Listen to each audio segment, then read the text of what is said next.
Hello there. The tragic events from yesterday leave us living in the UK, France and the EU with some extremely difficult decisions to make.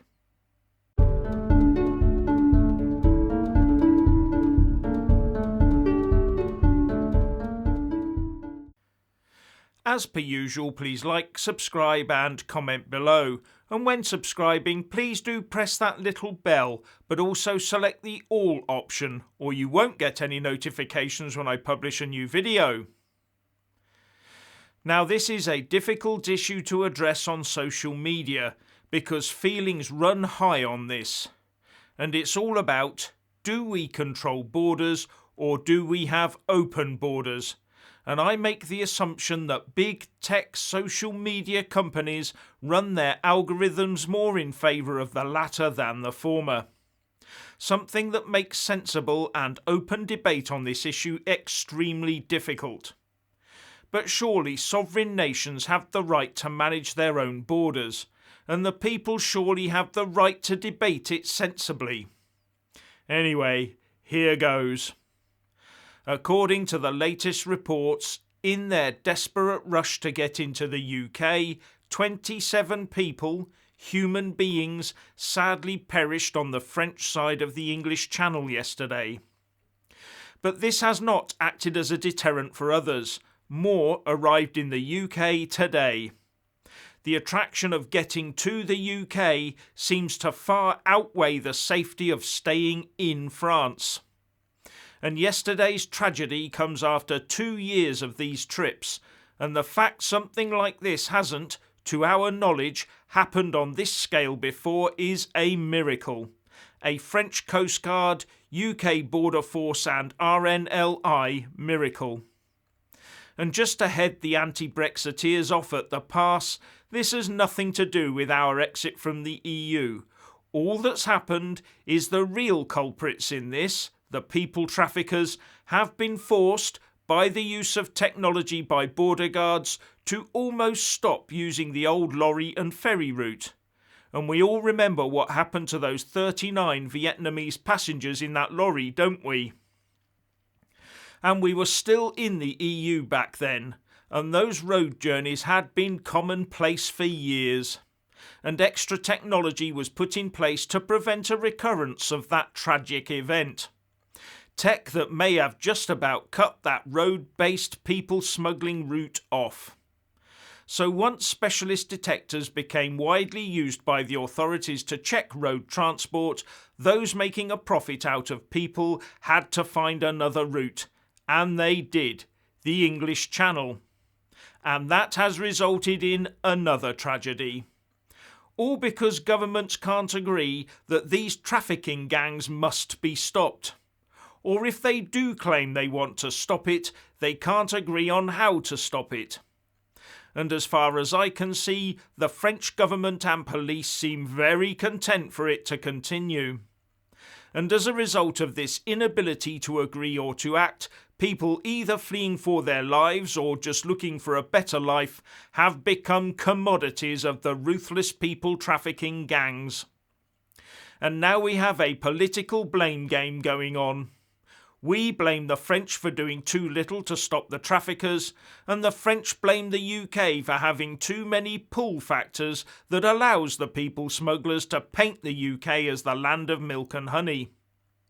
In fact, the French Interior Minister, Gérald Darmanin, told the radio station RTL that there are over 1 million irregular visitors to the UK who work in our underground economy to make the stuff we use. He said that we allow irregular workers to be employed at very low rates of pay. And he might have a point.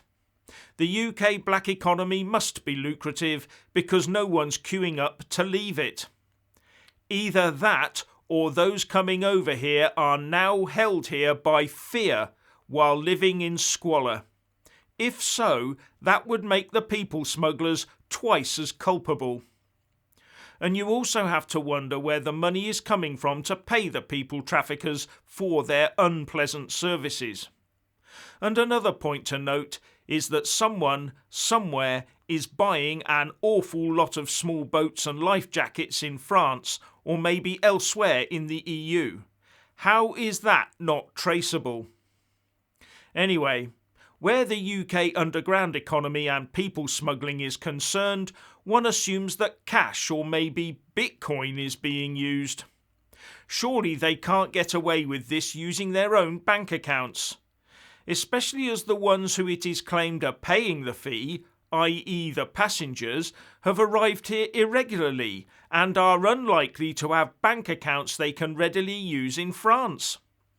Remember, most of them don't have paperwork on them when picked up by Border Force or on the beaches. So there must be a lot of notes involved, as well as a lot of money laundering. And with millions being involved, surely someone somewhere in the financial system has reported something. In fact, considering all of this, people smuggling is very well organised, very profitable, and being conducted on an industrial scale across the EU and wider. In fact, it's being conducted much more successfully than UK Test and Trace, or in fact better than most government programmes. The French also claim that UK non-governmental organisations, those shadowy NGOs people talk about, are getting in the way of French authorities who are trying to stop the traffickers.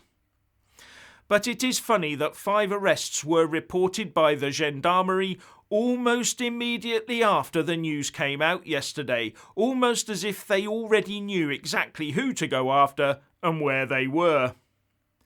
People might be alive today if they'd done that earlier, maybe.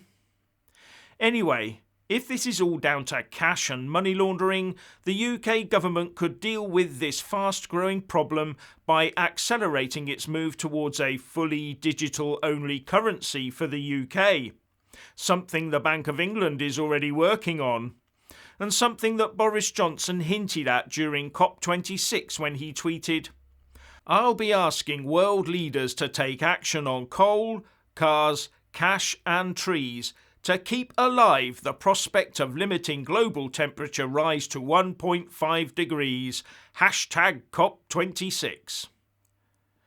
And if every financial transaction in the country were to be channelled through the servers of the Treasury and HM Customs and Excise, it would very quickly kill off any underground economy, especially if it was tied into your passport, your driving licence, your carbon credit score and your health passes. The fact it would also quell your privacy is another matter entirely. So we have the problem of a pull factor.